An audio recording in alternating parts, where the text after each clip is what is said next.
और यहाँ पर ये देखिए प्लेनेट भी स्पॉन हो रहा है। एक प्लेनेट आ रहा है देखिए नीचे, और ये हल्के हल्के वो क्या हो रहा है, रोटेट भी हो रहा है। अब थोड़ी देर इंतजार करते हैं, दूसरा वाला आ रहा है।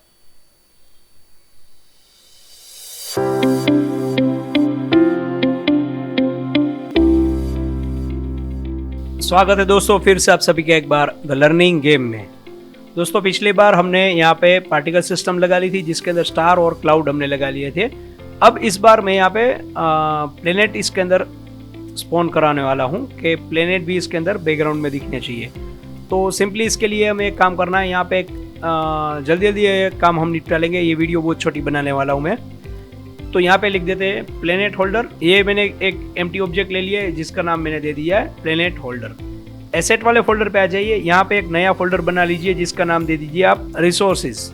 याद रखिएगा ये वाली स्पेलिंग ही इसके होनी चाहिए, रिसोर्सेज, ठीक है। अब मेरे पास कुछ प्लेनेट की इमेजेस है जो मैं इसके अंदर पीएनजी डालने वाला हूँ। तो यहाँ पे कुछ मेरे पास इमेजेस है पहले से ही मैंने बनाई हुई, तो ये मैं डायरेक्टली ड्रैग एंड ड्रॉप इसके अंदर कर देता हूँ रिसोर्सेज वाले फोल्डर में, ठीक है। अब स्क्रिप्ट वाले फोल्डर पे आ जाइए। यहाँ पे आपको दो स्क्रिप्ट बनानी है, एक प्लेनेट और एक प्लेनेट होल्डर वाली। तो आप राइट क्लिक करके यहाँ पे एक स्क्रिप्ट बना लीजिए, इसका नाम आप दे दीजिए प्लेनेट। और राइट क्लिक करके एक दूसरी स्क्रिप्ट बना लीजिए जिसका नाम दे दीजिए प्लेनेट होल्डर। अब ये जो प्लेनेट होल्डर है उसके अंदर आपको ये वाली स्क्रिप्ट डाल देनी है, प्लेनेट होल्डर वाली। और जो प्लेनेट वाली स्क्रिप्ट है वो सारे प्लेनेट के अंदर आपको डालनी है। मतलब रिसोर्सेज वाले फोल्डर पे आ जाइए, यहाँ पे आप सिलेक्ट कर लीजिए सभी को एक साथ, और यहाँ से इसको कर दीजिए लॉक। अब स्क्रिप्ट वाले फोल्डर पे आ जाइए, और जो प्लेनेट वाली स्क्रिप्ट थी आप उसको ड्रैग एंड ड्रॉप कर दीजिए इसके अंदर। दोस्तों कुछ टेक्निकल वजह से मेरी रिकॉर्डिंग रुक गई थी, तो ये सब कुछ मैंने बना लिया लेकिन वो रिकॉर्ड नहीं हो पाया है। तो कोई बात नहीं, मैं जल्दी जल्दी आपको बता देता हूँ मैंने इसके अंदर क्या क्या किया है। तो जो हमारा रिसोर्सेज वाला फोल्डर था उसके अंदर मैंने ये पीएनजी फाइल ली थी प्लेनेट की, ठीक है। मैंने उसके बाद क्या किया, एक एक इमेज को उठा के मैंने यहाँ इसके अंदर डाल दिया ऐसे करके। अब इसके अंदर मैं सबका नहीं कर रहा हूँ, मैं सिर्फ आपको बता रहा हूँ। और इसको मैंने क्या किया, यहाँ से इसको x इसकी मैंने वैल्यू जो है वो मैंने 4 कर दी, और y की वैल्यू भी मैंने 4 कर दी। और उसके बाद में यहाँ पे मैंने प्लेनेट प्रीफेब करके एक फोल्डर बनाया है अलग से, ये देखिए। और सिंपली मैंने इसको क्या किया, ड्रैग एंड ड्रॉप कर दिया इसके अंदर। ऑलरेडी मैंने ये करके रखा है इसलिए मैं ये करूंगा नहीं, ये मैंने ऐसे करके ड्रैग एंड ड्रॉप कर दिया इसके अंदर। तो ये देखिए यहाँ पर एक बन के आ गया। तो ये हमारा प्रीफेब है, लेकिन मैं इसको डिलीट कर रहा हूँ क्योंकि ऑलरेडी मेरे पास प्रीफेब बने हुए हैं और ये इसकी भी मुझे कोई रिक्वायरमेंट नहीं है, मैं इसको हटा रहा हूँ। तो आपको क्या करना है, रिसोर्सेज वाले फोल्डर के अंदर एक फोल्डर बनाना है जिसका नाम देना है प्लेनेट प्रीफेब। आप पूरा मत लिखिए, प्रीफ लिख दीजिए सिर्फ, या पूरा लिखना है तो पूरा लिख दीजिए, जो मन करे वो नाम आप यहाँ पे दे दीजिए। ये इमेज एक एक करके ड्रैग एंड ड्रॉप आप यहाँ पे कर सकते हो इस प्रकार। और उसके बाद में एक एक करके इस वाले फोल्डर के अंदर वापस आपको डाल देना है, लेकिन उससे पहले आपको इसकी साइज यहाँ पे 4 करनी है क्योंकि यहाँ पर ये देखिए बहुत छोटी छोटी वो दिखाई दे रही है। तो इसको मैं डिलीट कर रहा हूँ, इसको भी मैं डिलीट कर रहा हूँ। अब ये सारे प्रीफेब बने हुए हैं हमारे पास, उन सबको एक साथ आप सिलेक्ट कर लीजिए। यहाँ से आप कर दीजिए इसको लॉक। लॉक करने के बाद आपको यहाँ से ऐड कंपोनेंट के अंदर जाके प्लेनेट लिखना है, जो हमने एक स्क्रिप्ट बनाई थी वो वाली स्क्रिप्ट आपको इसके अंदर ऐड कर देनी है। आप इसके ऊपर क्लिक करोगे तो ये ऐड हो जाएगी, ये देखिए यहाँ पर ऐड हो गई है। तो ये काम तो हमारा हो गया। प्लेनेट के अंदर प्लेनेट वाली स्क्रिप्ट हमने डाल दी, और प्लेनेट होल्डर के अंदर प्लेनेट होल्डर वाली स्क्रिप्ट हमने डाल दी। अब दोस्तों ये वाली स्क्रिप्ट में डबल क्लिक करके ओपन कर लेता हूँ विजुअल स्टूडियो में, लेकिन उससे पहले मैं यहाँ पे कुछ आपको दिखा देता हूँ। चलिए यहाँ पे मैंने क्या किया है, ये जो हमारा प्लेनेट होल्डर था उसको मैंने यहाँ पे कर दिया है स्क्रीन के बाहर, ऊपर रख दिया है। मैं चाहता हूँ कि प्लेनेट ऊपर से नीचे की तरफ आए, ठीक है।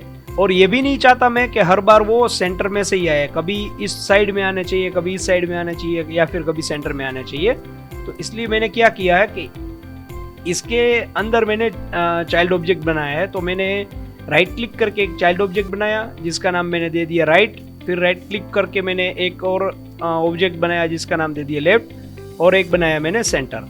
तो ये मेरे लिए एक्स्ट्रा है, मैं इसको हटा रहा हूँ। तो जो सेंटर वाला है उसको मैंने सेंटर में ही रहने दिया है, लेफ्ट वाले को उठा के मैंने ऐसे लेफ्ट में ले लिया, राइट वाले को उठा के मैंने राइट में ले लिया।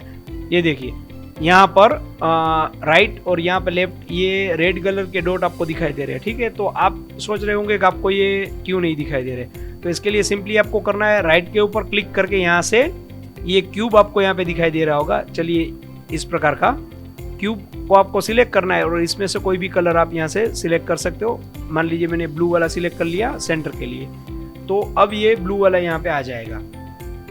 अब दोस्तों जल्दी जल्दी आ जाते हैं स्क्रिप्ट के ऊपर। स्क्रिप्ट मैंने बना ली थी लेकिन रिकॉर्ड नहीं हुआ, इसलिए मैं फिर से आपको दिखा देता हूँ। यहाँ पे मैंने पब्लिक गेम ऑब्जेक्ट एक एरे लिया है और एरे के अंदर मैंने प्रीफेब नाम इसका दे दिया है। जो एरे हमारा बन रहा है गेम ऑब्जेक्ट का, उसका नाम हमने प्रीफेब्स दे दिया है। और यहाँ पर एक ट्रांसफॉर्म एरे लिया है मैंने, जो अभी अभी हमने यहाँ पे इसके चाइल्ड बनाए ना वो, क्योंकि कभी कभार ये यहाँ से स्पॉन होना चाहिए जो हमारा प्लेनेट है वो, कभी सेंटर में से और कभी इस साइड में से। तो इसके लिए मैंने ये ट्रांसफॉर्म का एक एरे बनाया है स्पॉन पॉइंट। अब स्पॉन पॉइंट जो हमारे पास है तीन में से कोई भी एक रैंडम हमें चाहिए। तो पहले तो हम स्पॉन पॉइंट गेट करवा लेते हैं। किस प्रकार? गेट कंपोनेंट इन चिल्ड्रन और ट्रांसफॉर्म, क्योंकि ये ट्रांसफॉर्म का एरे है तो हमें ट्रांसफॉर्म चाहिए, तो इसके अंदर वो मिल जाएंगे। जितने भी उसके चिल्ड्रन होंगे वो अपने आप इस एरे में सेट हो जाएंगे। उसके बाद में प्रीफेब के अंदर मैंने क्या किया है कि जितने भी इसके अंदर है रिसोर्सेज वाले फोल्डर के अंदर जो प्लेनेट प्रीफ करके मैंने फोल्डर बनाया था, उसके अंदर जितने भी ऑब्जेक्ट होंगे या जितने भी प्रीफेब होंगे वो अपने आप कॉल हो जाएंगे इसके अंदर। कैसे? ये देखिए ये एरे मैंने यहाँ पे लिया है।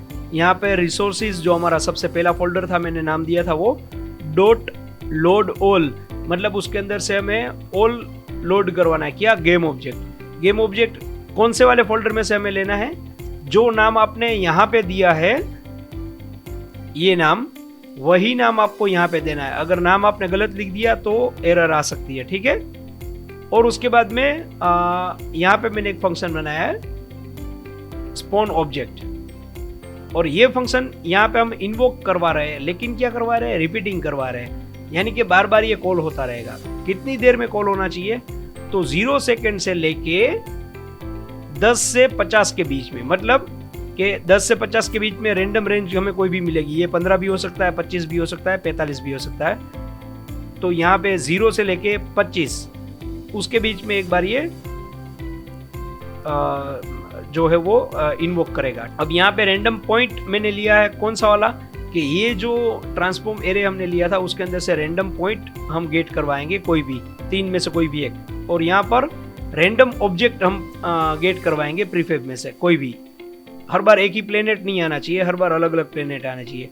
और यहाँ पर इसको मैंने इंस्टेंशिएट करवा दिया है प्रीफेब और ये रैंडम नंबर, और उसके बाद में स्पॉन पॉइंट जहाँ पे हमें उसको करवाना है डॉट पॉइंट पोजीशन और कॉटनियन डॉट आइडेंटिटी।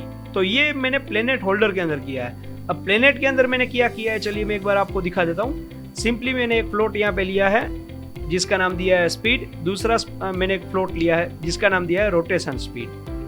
पब्लिक वेक्टर मैंने लिया है डायरेक्शन, क्योंकि उसको हमें डाउन भेजना है। डाउन मतलब कि ये यहाँ पर स्पॉन होंगे, वो नीचे की तरफ जाने चाहिए, इसलिए पहले से मैं यहाँ से डायरेक्शन इसका सेट करके रखता हूँ डाउन। और स्टार्ट फंक्शन के अंदर 0.01 से लेके 0.5 उसकी स्पीड मैंने तय करके रखी है। इसके बीच में कोई भी और रैंडम वैल्यू ले लेगा। और रोटेशन स्पीड जो है वो मैंने 0.5 से लेके 5 तक की मैंने यहाँ पे करके रखी है। आपको लगे कि नहीं ये ज़्यादा रोटेट कर रहा है तो इसको आप कम कर सकते हो। और अपडेट के अंदर मैंने क्या कर दिया है, transform dot translate vector down speed. Actually ये डायरेक्शन मैंने लिया है लेकिन मैंने इसका कहीं इस्तेमाल तो किया नहीं है, तो अगर आप नहीं लेंगे तो भी चलेगा। मैं पहले इस्तेमाल करने वाला था लेकिन मैंने यहाँ वेक्टर 3 डॉट डाउन कर दिया है। उसके बाद में स्पीड और उसके बाद में टाइम डॉट डेल्टा टाइम और स्पेस वर्ल्ड। अब मैं उसको रोटेट करवा रहा हूँ, ट्रांसफॉर्म डॉट रोटेट 0 0 और उसके बाद में rotation speed into time dot delta time. अब मैंने क्या किया है दोस्तों कि यहाँ पर मान लीजिए कि स्पॉन होते रहेंगे, ये यहाँ से प्लेनेट बार बार स्पॉन होते रहते हैं, ठीक है।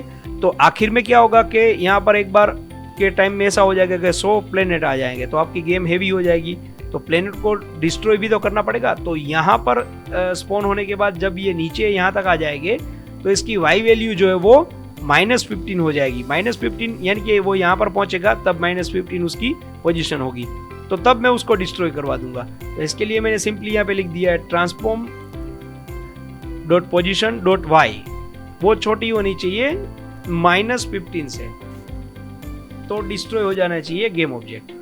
तो चलिए मैं अब इसे एक बार प्ले करके दिखा देता हूं। तो ये देखिए, ये हमारी स्टार सिस्टम, गैलेक्सी सिस्टम तो बिल्कुल सही तरीके से चल रही है। और यहां पर ये देखिए प्लेनेट भी स्पॉन हो रहा है। एक प्लेनेट आ रहा है देखिए नीचे, और ये हल्के हल्के वो क्या हो रहा है, रोटेट भी हो रहा है। अब थोड़ी देर इंतजार करते हैं, दूसरा वाला आ रहा है।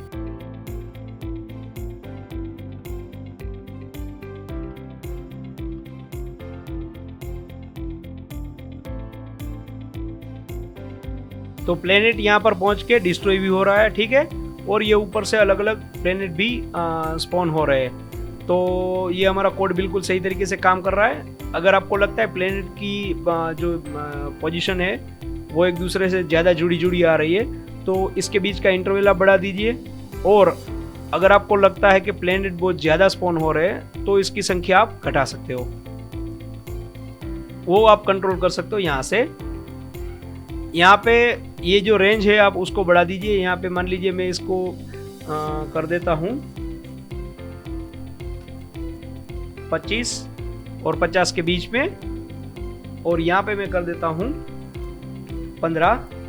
तो अब 15 से लेके 25 हो सकता है, 26 हो सकता है, या 50 हो सकता है, कुछ भी हो सकता है, ठीक है। तो ये मैंने यहाँ पे कर दिया है। और रोटेशन स्पीड अगर आपको सेट करनी है तो आप रोटेशन स्पीड भी इसकी सेट कर सकते हो। तो इसको हमने सेव कर लिया है। अब दोस्तों आपको अगर कोई प्रॉब्लम आती है तो आप डायरेक्टली मुझे कॉल भी कर सकते हो। मैं अपना मोबाइल नंबर आपको दे रहा हूँ। मेरा मोबाइल नंबर है 9727588800। अब दोस्तों याद रखिएगा कि शाम को 5 बजे से लेकर 6 बजे के बीच में ही आप मुझे कॉल करना। और आप कहीं पर भी अटक जाओ और आपको मेरी ज़रूरत हो कि भाई अभी समझ में नहीं आ रहा है, तो ही आप मुझे कॉल करना। दूसरी ज़रूरी बात, मैंने आपको अपना मोबाइल नंबर दे दिया है, ठीक है, आप मुझे कभी भी कॉल कर सकते हो। लेकिन एक और ज़रूरी बात, मैं अगला जो वीडियो बनाने वाला हूँ, अगली सीरीज जो मैं बनाने वाला हूँ, वो आपको ऐसी गेम के बारे में बताने वाला हूँ जो गेम बनानी तो बिल्कुल आसान है, लेकिन उसके अंदर पैसे बहुत सारे मिलते हैं। जी हाँ दोस्तों, एकदम से कमाई वाली मैं आपको गेम बनाना सिखाने वाला हूँ। तो अगले वीडियो के लिए इंतजार कीजिए। तब तक के लिए हैप्पी लर्निंग।